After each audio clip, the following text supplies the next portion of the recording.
বিশ্বৰ সকলোতকৈ বিখ্যাত মূল্যৱান তথা সকলোতকৈ দামী ফটো কোনখন আপোনালোকে বাৰু জানেনে?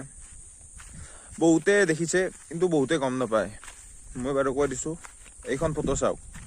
এইখন হ'ল মনালিছাৰ ফটো, বিখ্যাত মনালিছাৰ ফটো। এইখন আঁকিছিল 500 বছৰ আগতে লিঅ'নাৰ্ডো দা ভিঞ্চি বুলি এজন সাহিত্যিক তথা চিত্ৰকাৰ তথা এজন চাইণ্টিষ্ট, যাৰ মানে অলেখ গুণ আছিল। এনেকুৱা এজন মানুহ আছিল দা ভিঞ্চি।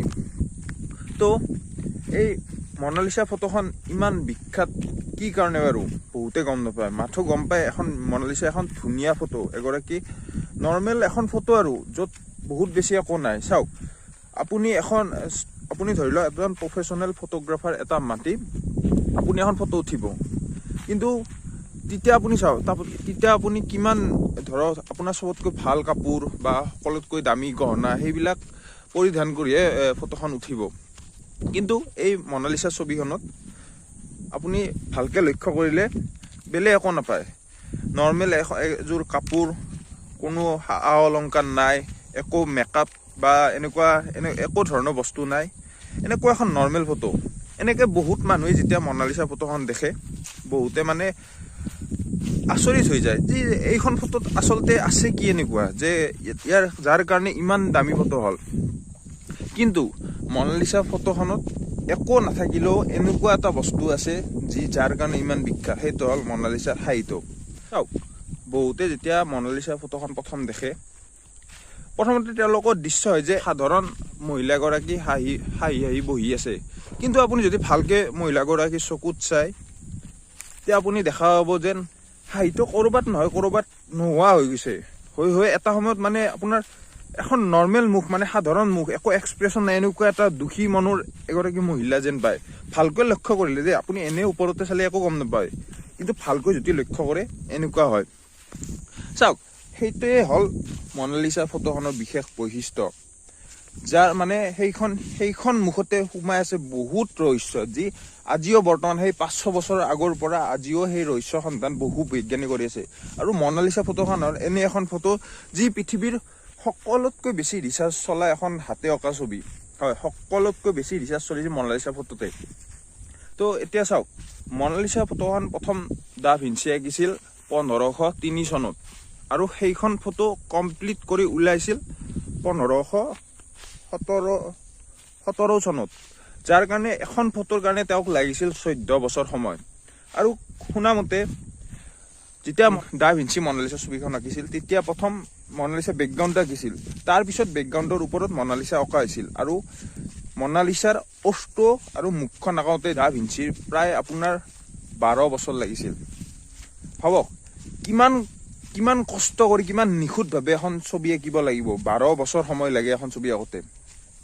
তো এইখিনিয়ে নহয়, তাৰ বাদেও কিছুমান বহুত ধৰণৰ এনেকুৱা কিছুমান কথা আছে বা ৰহস্য আছে যি বহুত মানুহে দাবী কৰে, কিছুমান ভুল ওলায়, কিছুমান মানুহে মানে, এনেকুৱা বহুত আছে। আপুনি মানে এইটো ইয়াৰ ওপৰত আপুনি 1 ঘণ্টা কথা কৈ থাকিলেও শেষ নহ'ব, এনেকুৱা মানে কিছুমান কাহিনী আছে ইয়াৰ লগত। তো মই আজি ইমানবিলাক নকওঁ। এতিয়া চাওক, মনালিছা কোন হয়? সকলোৱে জানে মনালিছা এগৰাকী মহিলা বুলি গম পায়, কিন্তু কোন হয় সেইটো কথা বহুতে গম নাপায়। আৰু কিছুমানে দাবী কৰে যে মনালিছা এগৰাকী ইটালিয়ান মহিলা, যাৰ মানে ফটো তেওঁৰ স্বামীয়ে লিঅ'নাৰ্ডো দা ভিঞ্চিক ফটোখন আঁকিব দিছিল। পিছত মানে বহুত কিবা কিবি সেইৰ ফলত মানে ভাল লাগিছিল চাগে দা ভিঞ্চি, তেওঁ সেই ফটোখন লগতে ৰাখিছিল আৰু সেইখন কেতিয়াও তেওঁ বিক্ৰী কৰা নাছিল। আৰু কিছুমানে ভাবে যে দা ভিঞ্চিয়ে মনালিছা এখন কল্পনাৰ এখন মানে এগৰাকী মহিলা, যাৰ কোনো মানে সঁচা পৃথিৱীত তেওঁৰ কোনো মানে তেওঁৰ বাসস্থানে নাই। আৰু কিছুমানে ভাবে মনালিছাক দা ভিঞ্চিয়ে নিজৰ মানে পুৰুষ ৰূপটো মহিলা ৰূপ হিচাপে আঁকিছিল। এনেকৈ বহুতে বেলেগ বেলেগ দাবী কৰে, কিন্তু কোনেও এইটো ডাঠি ক'ব নোৱাৰে যে মনালিছা সঁচাকৈ এগৰাকী সঁচা মানুহে আছিল নে লিঅ'নাৰ্ডো দা ভিঞ্চিয়ে কল্পনাৰ আধাৰতে আঁকিছিল। এইটো কোনেও দাবী কৰি ক'ব নোৱাৰে। কাৰণ চাওক, লিঅ'নাৰ্ডো দা ভিঞ্চি এজন বহুত ডাঙৰ সাহিত্যিক আছিল, কিন্তু তেওঁ ইমানবিলাক গ্ৰন্থ লিখিও এখন গ্ৰন্থটো মনালিছা চৰিত্ৰৰ বিষয়ে কোনো এটা কথা লিখা নাই। সেইকাৰণে ইয়াৰ যিবিলাক ৰহস্য সেই আজিও লুকাই আছে। মনালিছা ফটোখন দা ভিঞ্চিয়ে এনেকুৱাকৈ আঁকিছিল য'ত আৰ্ট আৰু ছায়েন্সৰ এটা সংমিশ্ৰণ ৰূপ দেখা পায়। ইয়াৰ দ্বাৰা দা ভিঞ্চিয়ে ক'ব বিচাৰিছিল যে আৰ্ট আৰু ছায়েন্স একো বেলেগ বেলেগ বস্তু নহয়, দুটা এটা এটা এটা এটা ৰছীৰে মানে শৃংখল, সেনেকৈ তেওঁ বুজাব গৈছিল। চাওক এতিয়া কেনেকৈ কওঁ এইটো কথা। লিঅ'নাৰ্ডো দা ভিঞ্চিয়ে আঁকিছিল মনালিছা ফটোখন এটা কাঠৰ টুকুৰা এটা। তাৰপিছত তেওঁ তাতে এনেকুৱা কিছুমান অইল পেইণ্ট ইউজ কৰিছিল, কিন্তু সেই অইল পেইণ্টটো তেওঁ নিজে প্ৰস্তুত কৰি বনাইছিল আৰু এনেকৈ বনাইছিল যাতে বহু বছৰ থকাৰ পিছতো এই পেইণ্টটো কেতিয়াও যাতে গুচি নাযায়। আৰু চাওক এতিয়াও আপুনি মনালিছা ফটোখন ফ্ৰান্সৰ ল'ভ্ৰ মিউজিয়ামত সংৰক্ষিত হৈছে, যি বিশ্বৰ সকলোতকৈ ডাঙৰ মিউজিয়ামৰ ভিতৰত। বুলেট প্ৰুফ আইনাৰ মাজত শীত তাপ নিয়ন্ত্ৰিত কোঠা এটাত মনালিছা ফটোখন আজিও আছে, আৰু যাৰ কাৰণে বছৰে বহু মানুহ সেই মিউজিয়ামটোত যায়। মনালিছা ফটোখন এতিয়াই বিখ্যাত বুলি এইটো কথা নহয়। মনালিছা ফটোখন সেই আগৰ 500 বছৰ আগৰ পৰাই ইমান পপুলাৰ যে এইখন ফটোক লৈ বহুত কাহিনী আছে। আপুনি মানে বিশ্বাস নকৰিব, এইখন ফটো ইমানেই সুন্দৰ লাগিছিল যে ৰজা নেপোলিয়নে তেওঁৰ বেডৰুমত কেইবছৰমানৰ কাৰণে এইখন ফটো লগাই থৈছিল। পিছত বাৰু কিছুমান চুক্তিৰ দ্বাৰা পিছত ফ্ৰান্সৰ মিউজিয়ামত এনেকৈ মিউজিয়ামত লোৱা হ'ল, এতিয়া মিউজিয়ামতে আছে। তো সকলোৱে মনালিছা ফটোখনত চাওক, মনালিছা ফটো এখন সাধাৰণ ফটো, তথাপিও মানুহবিলাকে মনালিছা ফটোত এনেকুৱা এটা গুণ বিচাৰি পায় যি আজিও মানে ৰহস্য।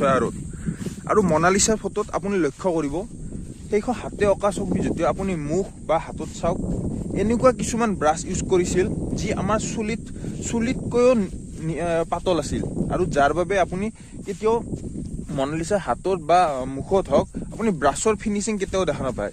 আৰু সেইখন ফটো কোনো আউটলাইন নোহোৱাকৈ আঁকিছিল, মানে আউটলাইন হয় তেতিয়া আমি এখন প্ৰাকৃতিক দৃশ্য আঁকো, প্ৰথমতে ধৰক পাহাৰখন আঁকি লওঁ, তাৰপিছত ঘৰটো আঁকি লওঁ, সেনেকুৱা মানে আঁকো আৰু। কিন্তু দা ভিঞ্চিয়ে সেইখন কোনো আউটলাইন নোহোৱাকৈ আঁকিছিল, আৰু সেইকাৰণে মানুহে আপুনি কেতিয়াও মনালিছাৰ ছবিত মানে কোনো এটা ব্ৰাছৰ সৰু সৰু দাগ কিছুমান যে থাকি যায়, সেইবিলাক দেখা মানে বহুত অসম্ভৱ কথা। তো দা ভিঞ্চিয়ে যেতিয়া মনালিছা ফটোখন আঁকিছিল, আপোনালোকে জানে পৰ্ট্ৰেট মোড, যেতিয়া আমি এখন ফটো উঠোঁ পৰ্ট্ৰেট মোডত আমাৰ বেকগ্ৰাউণ্ডটো ব্লাৰ হৈ যায়, প্লাছ আমাৰ ছাবজেক্টটো পৰ্ট্ৰেট মোডত মানে কি ছাবজেক্টটো বেছি ক্লিয়াৰ হয় আৰু বেকগ্ৰাউণ্ডখিনি মানে ব্লাৰ হৈ থাকে। সেইটো প্ৰথম কোনে আৱিষ্কাৰ কৰিছিল জানেনে? দা ভিঞ্চিয়ে প্ৰথম মনালিছা ফটোত আৱিষ্কাৰ হৈছিল। আৰু আপুনি ভালকৈ লক্ষ্য কৰিলে চাব, মনালিছা ফটোত বেকগ্ৰাউণ্ডটোত আপুনি অলপ মানে ব্লাৰ টাইপৰ হয়, অলপমান হ'লেও ব্লাৰ টাইপৰ হয়। আৰু ফটোখনত কোনো অলংকাৰ বা এনেকুৱা ধুনীয়া পোচাক পাতি নিদিয়াৰ কাৰণ হ'ল দা ভিঞ্চিয়ে মানে মনালিছাৰ মুখখনৰ ওপৰত বেছি গুৰুত্ব দিছিল, যাতে মানুহে যেতিয়া ফটোখন চাই তাৰ সাহিত্যৰ প্ৰতি মানে চকু যায়, সাহিত্যৰ ফালে চকু যায়, তাৰ বাহিৰে যাতে কোনো ফালতে চকু নাযায়। সেইকাৰণে ফটোখন এনেকুৱা এটা মানে ইমান মানে মগজু খুটাই আঁকিছিল, আপুনি চাব পাৰে যেতিয়া প্ৰথম চাই ফটোখন মনালিছা হাঁহি থকা যেন পায়। তো আপুনি এতিয়া হয়তো গম পালে, কিছু পৰিমাণে হ'লেও গম পালে যে মনালিছা কোন হয়, কোনে আঁকিছিল। তো এয়া চাওক, মনালিছা যেতিয়া আঁকিছিল, মনালিছা তেওঁ দা ভিঞ্চি ইমান মানে মন কৰি আঁকিছিল যে মনালিছা ছবিখন সেই সময়তকৈ নিজৰ মাজতে এডভান্স আছিল, যাৰ কাৰণে আজিও সেই ফটোখনৰ কিছুমান ৰহস্য আজিও বিজ্ঞানীবিলাকে বিচাৰি উলিয়াব চেষ্টা কৰি আছে। তো এতিয়া চাওক, মনালিছাৰ নামটো অৰ্থ কি বহুতে গম নাপায়, কিন্তু মনালিছা অৰ্থত হয় ইটালীত আচলতে উচ্চাৰণটো হয় মন্না লিছা বুলি, আৰু তাৰ অৰ্থ হ'ল মাই লেডি। আৰু বহুতে বিশ্বাস কৰে যে দা ভিঞ্চিয়ে মনালিছা কোনোবা তেওঁৰ প্ৰেয়সীও আঁকিব পাৰে বা এনেকুৱা কোনো তেওঁৰ মাতৃকো আঁকিব পাৰে, কিন্তু এইবিলাক বিশ্বাস কৰাহে কথা। কোনেও ক'তো গম নাপায় যে অকল এইজনে মানুহ আছিল মনালিছা, গম নাপায়। আৰু কিছুমান ৰিচাৰ্চৰ ফলত গম পাইছে যে মনালিছা যেতিয়া ফটোখন আঁকিছিল 30টা সৰু এনেকুৱা বহুত লেয়াৰ, 30টামান লেয়াৰ মানে আঁকি বনাইছিল। আৰু যেতিয়া ফটোখন মানে পিছত 20 শতিকাত যেতিয়া বৈজ্ঞানিকে স্কেন কৰি মানে বহুত এডভান্স প্ৰযুক্তি দি স্কেন কৰে, তেতিয়া গম পাই যে মনালিছা ফটোখনৰ তলত আৰু এজন মানে মানুহৰ ফটো আঁকা আছে। এই মনালিছা ফটোখন যি ফ্ৰান্সৰ ল'ভ্ৰ মিউজিয়ামত আছে, সেইটো হ'ল আপুনি গম পালে পৃথিৱীৰ সকলোতকৈ ডাঙৰ মিউজিয়ামত এখন পৃথিৱীৰ সকলোতকৈ বিখ্যাত ফটো আছে, যাৰ আপুনি দামটো কৈ লওক। 1962ত এটা মানে ৰিচাৰ্চ এটা কৰিছিল, তেতিয়া মানে ফটোখনৰ দাম আছিল প্ৰায় $100 মিলিয়ন। আৰু এতিয়া বৰ্তমান 2020 চনত যদি সেই ফটোখনৰ ভেলু চাই তেতিয়াহ'লে প্ৰায় $860 মিলিয়ন হয়, যি ভাৰতৰ হিচাপত কিবা 5,000 কিবা কোটি টকা হয়।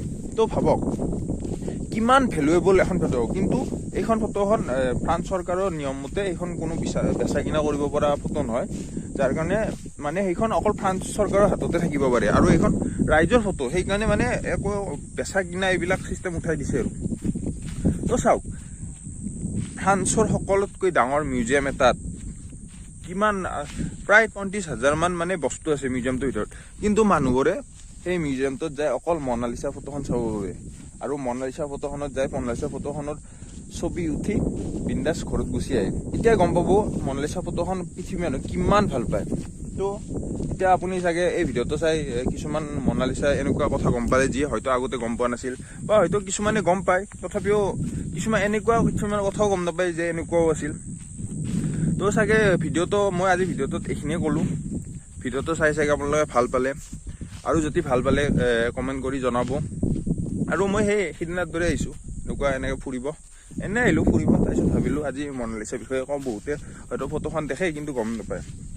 তো বাৰু যিয়ে নহওক, ভিডিঅ'টো যদি চাই ভাল পালে লাইক কৰিব, চেনেলটো ছাবস্ক্ৰাইব কৰিব, আৰু এনেকুৱা কিছুমান ভিডিঅ' মই মাজে মাজে আনি থাকিম, আপোনালোকে সহায় কৰক।